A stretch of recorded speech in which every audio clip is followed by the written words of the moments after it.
ایک مرتبہ سورہ الحمد اور 3 مرتبہ سورہ توحید کی تلاوت فرما کر مرحوم و مقبول جناب سید شمشاد حسین نقوی ابن مرحوم مقبول جناب سید رحمت علی نقوی کی روح کو وصال کرنا سے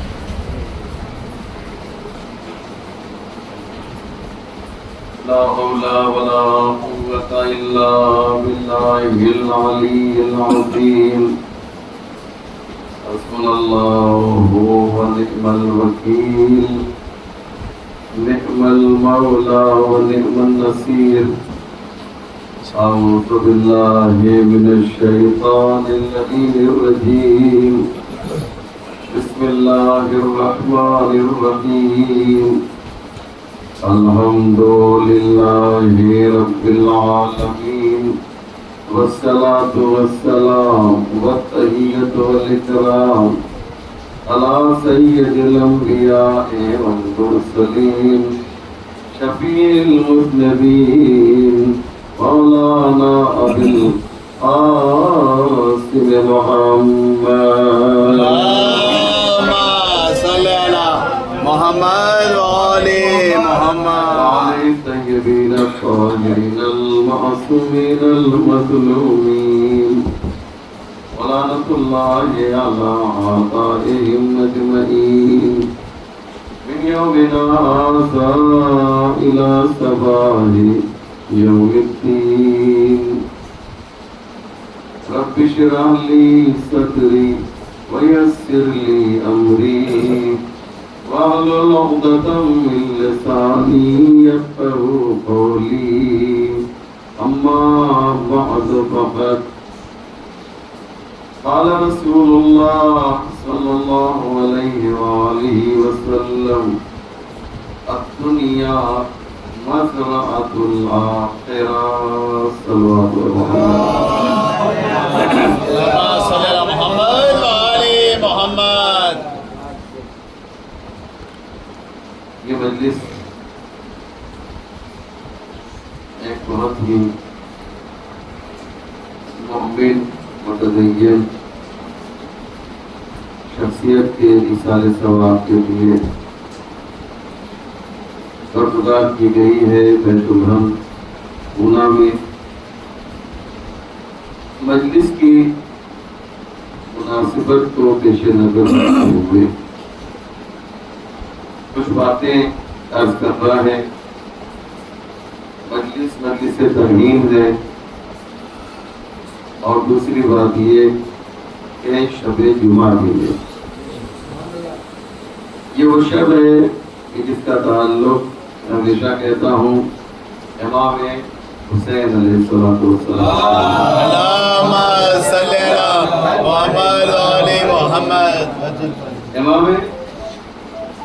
امام سے اس کا رابطہ ہے، اس کا رشتہ ہے. اسی لیے آپ نے دیکھا کہ آج کی شب میں زیارت امام حسین بھی پڑھی جاتی ہے، اس لیے کہ وہ لوگ جو کربلا جا سکتے ہیں وہ کربلا جائیں. اس لیے شب جمعہ حکم ہوتا ہے ارواح انبیاء کو کہ وہ آج اپنے علاقے میں نہ رہیں بلکہ کربلا کی طرف سفر کریں. تو 1,24,000 انبیاء آج کی شب اپنے ایریے میں نہیں رہتے بلکہ وہ کربلا کی طرف سفر کرتے ہیں.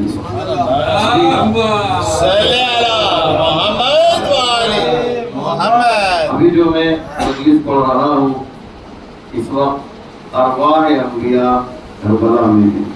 وہ جا سکتے ہیں، ان کے پاس پاور ہے، ان کے پاس طاقت ہے، لیکن ہم لوگ تو یہاں سے نہیں جا سکتے، ایک مخصوص طبقہ ہے جو آج جاتا ہے، لیکن عام طور سے جو چاہنے والے ہیں وہ کربلا نہیں جا سکتے، تو کیا وہ امام حسین کی زیارت سے محروم ہو جائیں گے؟ تو معصوم نے کہا نہیں، قطعاً نہیں۔ اگر تم یہ چاہتے ہو کہ اس زیارت کا ثواب حاصل کرو تو دور سے صحیح قصد کرو، ارادہ کرو، نیت کرو، امام حسین کو مخاطب کرو اور کہو، سلام کرنے کے بعد کہو کہ مولا آپ تشہد مقامی وتسمع کلامی وترد سلامی۔ مولا ہم جو یہ زیارت کر رہے ہیں نا، جس جگہ بیٹھ کر یا کھڑے ہو کر ہم زیارت کر رہے ہیں، آپ اس جگہ کا بھی مشاہدہ کر رہے ہیں، آپ اس جگہ کو دیکھ رہے ہیں اور ترد و سلامی اور ہمارے سلام کا جواب بھی دے رہے ہیں، ہے یا نہیں ہے؟ تو مولا کو یہ پاور ہے، یہ شکتی ہے، یہ طاقت ہے کہ جو ان کو سلام کرتا ہے اس کے سلام کا وہ جواب دیتے ہیں، کیونکہ آپ جانتے ہیں نا کہ سلام کرنا مستحب ہے اور سلام کا جواب دینا واجب ہے۔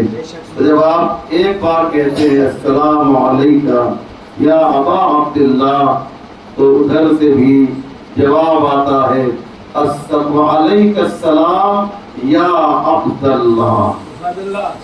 یہ جواب حسین کا ہوتا ہے، وعلیکہ السلام یا عبداللہ۔ حسین جسے عبداللہ کہہ دے، اللہ کا بندہ کہہ دے، وہ کتنا بلند ہو جاتا ہے۔ یہ سند، یہ ڈگری کوئی اور نہیں دے رہا ہے، عبداللہ ہونے کی وہ دے رہا ہے جو خود ابا عبداللہ ہے۔ بات باتیں ہو رہی ہے نا؟ اس لیے یہ ہم یہاں پر جمع ہوتے ہیں، مجلس کرتے ہیں، گریہ کرتے ہیں اور زیارت پڑھتے ہیں، یہ ایک ثواب حاصل کرنے کا ایک بہترین ذریعہ ہے۔ آئیے کچھ باتیں مجھے عرض کرنا ہے، کہ تو میں نے مقدمتاً آپ کے سامنے کچھ باتیں رکھی، لیکن جو اصل بات ہے وہ یہ ہے کہ پیغمبر کی ایک حدیث ہے کہ دنیا مزرعۃ الآخرہ، دنیا آخرت کی کھیتی ہے۔ کیا مقصد؟ کھیتی سمجھتے ہیں کیا ہے؟ آپ لوگ تو شہر میں رہتے ہیں، آپ کو معلوم نہیں کہ کھیتی کیا ہوتی ہے، لیکن جن کا تعلق دیہات سے ہے وہ جانتے ہیں کہ کھیتی میں جو زمین میں جو بیج ڈالا جاتا ہے ویسی ہی فصل تیار ہوا کرتی۔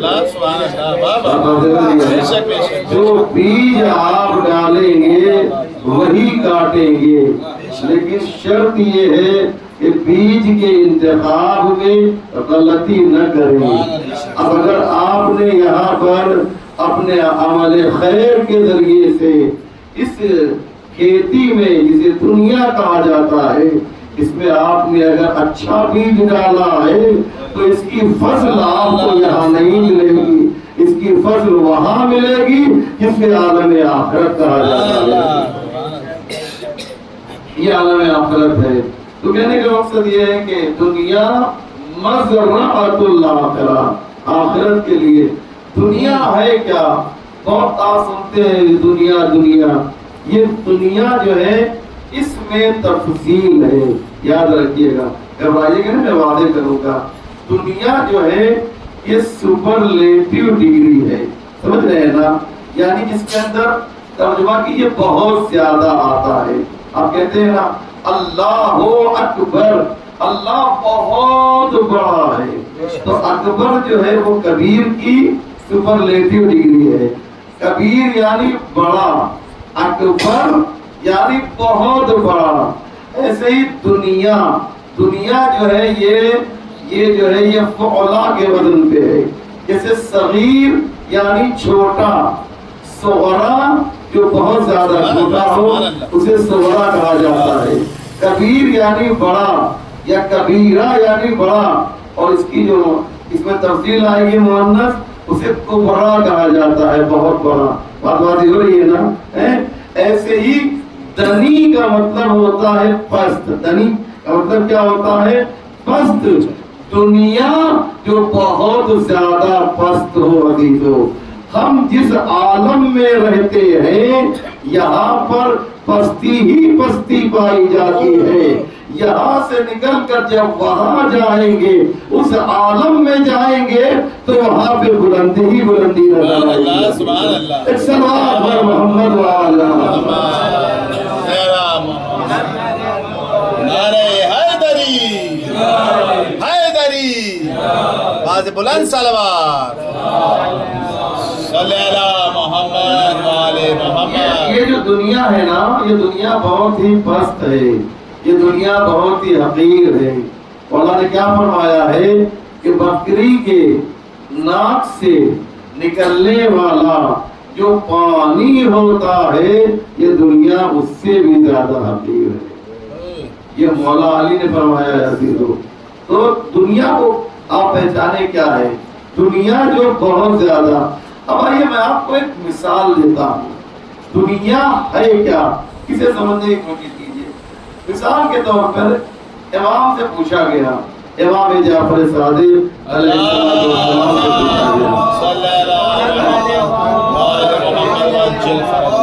امام سے ایک سوال کیا گیا کہ مولا یہ بتائیے کہ دنیا میں اور جنت میں فرق کیا ہے؟ جب یہ کہا جائے گا دنیا پست ہے تو اس کے مقابلے میں عباس میں کیا چیز آئے گی؟ بتائیے، جنت آئے گی۔ دنیا کے مقابلے میں جنت ہے۔ مومن کے لیے دنیا پست ہے، کافر کے لیے دنیا پست نہیں ہے۔ یاد رکھیے میں کیا کہہ رہا ہوں، جو مومن ہے اس کے لیے، اس لیے الدنیا سجن للمؤمن وجنت للکافر، دنیا جو ہے وہ مومن کے لیے قید خانہ ہے اور کافر کے لیے کیا ہے؟ وہ جنت ہے۔ یہ دنیا جو ہے، لہذا اگر ہمیں یہاں پر تکلیف ہو تو اعتراض نہ کیجیے گا، کیونکہ قید خانے میں تکلیف ہوا کرتی ہے، آرام نہیں ہوا۔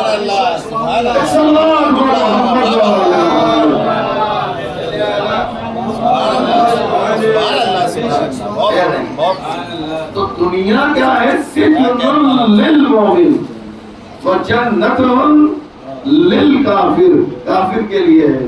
اب یہ جو چیزیں ہمیں یہاں مل رہی ہیں، جو چیزیں ہمیں اس دنیا میں مل رہی ہیں، اس کا مقایسہ جو ہے وہ عالم آخرت سے یعنی جنت سے نہیں کیا جا سکتا۔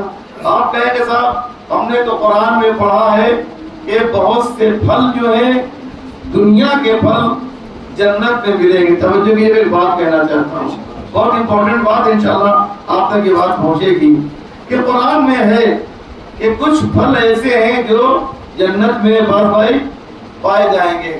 کون سا پھل کسی کو معلوم ہے جنت میں؟ مثلا انار ہے، مثلا سیب کا تذکرہ ہے، مثلا انار، سیب، عنب، انگور کا تذکرہ ہے۔ یہ سارے فروٹ جو ہے وہاں ملیں گے۔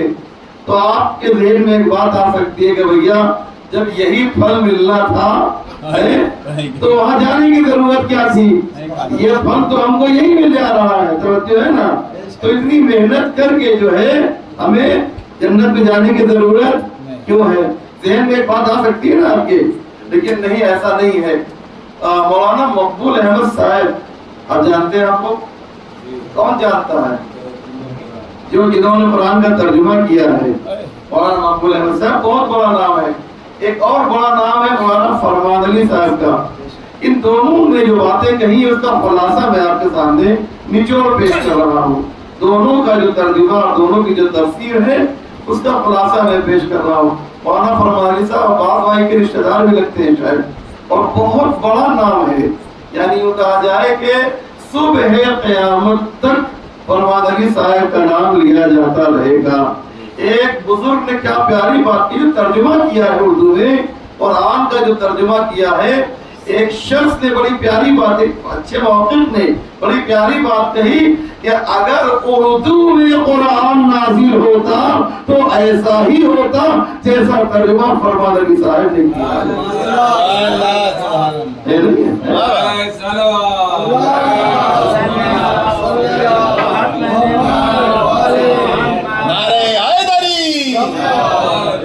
ہے نہیں ہے. تو یہ جو انہوں نے جو بات کہی ہے انشاءاللہ آپ کو لطف آئے گا. آج میں کچھ آپ کو دینا چاہتا ہوں، آیا ہوں، انشاءاللہ پوری توجہ کیجئے گا. مجلس کا انداز تھوڑا مختلف ہوگا میرا، لیکن انشاءاللہ ایک بات آپ تک پہنچے گی. جنت میں سیب بھی ہے اخلاق بھائی، جنت میں انار بھی ہے، جنت میں اور بہت سے پھل ہیں. تین کے لیے تو دم کھلی بات ہے. انجیر کی قسم کھائی ہے، لیکن انجیر جنت میں ہے یا نہیں مجھے نہیں معلوم ہے. لیکن یہ کہ قسم والتین والزیتون جو ہے وہ یہ ممکن ہے کہ جنت میں انجیر ہو، لیکن جو تین پھلوں کا میں نام لے رہا ہوں انگور، سیب اور انار. تو سوال یہ ہے کہ ظاہر بھائی کے ذہن میں یہ بات آئے گی کہ بھیا ہم اتنی محنت کر رہے ہیں، نماز پڑھ رہے ہیں، روزہ رکھ رہے ہیں، ساری محنت کر رہے ہیں، اور وہاں جانے کے بعد یہی والا پھل جو یہاں مل رہا ہے ہندوستان کی مارکیٹ میں یا دنیا کی مارکیٹ میں وہ ہم کو وہاں کھانے کو ملے گا. تو پھر جانے سے فائدہ کہ اللہ یہی رہتا جب یہی سیب ملے گا. تو یہ جو دو مفسر قرآن ہیں انہوں نے جو بات کہی ہے انشاءاللہ آپ کو لطف آئے گا. انہوں نے جو بات کہی کہ یہ جو فروٹس ہیں نا ان کی شکل جو ہے دنیاوی پھل کی ہوگی، لیکن لذت میں یہ کہیں بہتر لذت میں جو ہے لذت میں کہیں بہتر ہوگا. اب یہاں پر ایک بہت بڑا سوال کیا گیا، اور سوال بھی کس پر کیا گیا؟ اللہ سے کیا گیا. عجیب و غریب سوال ہے، سوال بہت پیارا ہے جس نے بھی کیا ہے وہ سوال مجھے بہت پسند ہے. اگر یہ سوال نہ ہوتا تو جواب بھی نہیں ہوتا. تو مولانا مقبول صاحب کہتے ہیں، بڑی پیاری بات کہتے ہیں. ان کا کہنا یہ ہے کہ تو پھر سوال یہ کیا کہ یہ شکل کیوں ہے؟ سیب کی شکل کیوں ہے نا؟ اور انگور کی شکل کیوں ہے؟ شکل چینج ہو جانا چاہیے تھی، شکل بدلنی چاہیے تھی نا. ایک نیا جنت میں آئے ہیں تو ذرا جو ہے دیکھنے میں بھی ایک الگ پھل ہونا چاہیے تھا. جواب سنے عزیزو، جواب یہ ہے کہ انسان کی ایک عادت ہے. توجہ کیجئے کہ بات اب تک پہنچتی نہیں پہنچتی ہے، بہت اہم بات پیش کر رہا ہوں. انسان کی ایک عادت ہے کہ جب وہ کسی نئی چیز کو دیکھتا ہے تو تھوڑی دیر کے لیے اسے جھجک محسوس ہوتی ہے. بات نہیں پہنچی. تھوڑی دیر کے لیے، ایک سیکنڈی کے لیے صحیح جو ہے آپ کو جو ہے نہیں، کچھ لوگ نہیں سمجھ سکے ہیں مجھے معلوم ہے، تو میں تو سمجھا کے رہوں گا انشاءاللہ کہ یہ جھجک کیوں محسوس ہوتی ہے، اس کی وجہ کیا ہے سن لیجئے. مثال کے طور پہ ایران سے ایک شخص یہاں آیا، اس کو تھوڑی دیر کے لیے سمجھیے. ایران سے ایک شخص جو ہے ہندوستان آیا اور آپ نے اس کی پذیرائی کی.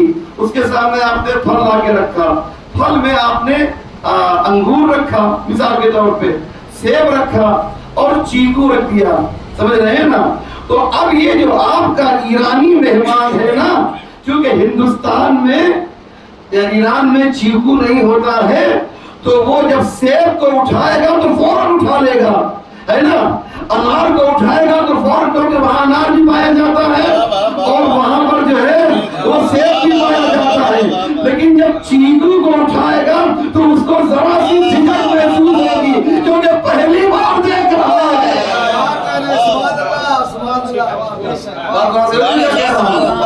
پہلی بار دیکھ رہا ہے. پروردگار چاہتا ہے کہ جنتی جب جنت میں آئے نا تو انہیں اتنی دیر کی جھجک محسوس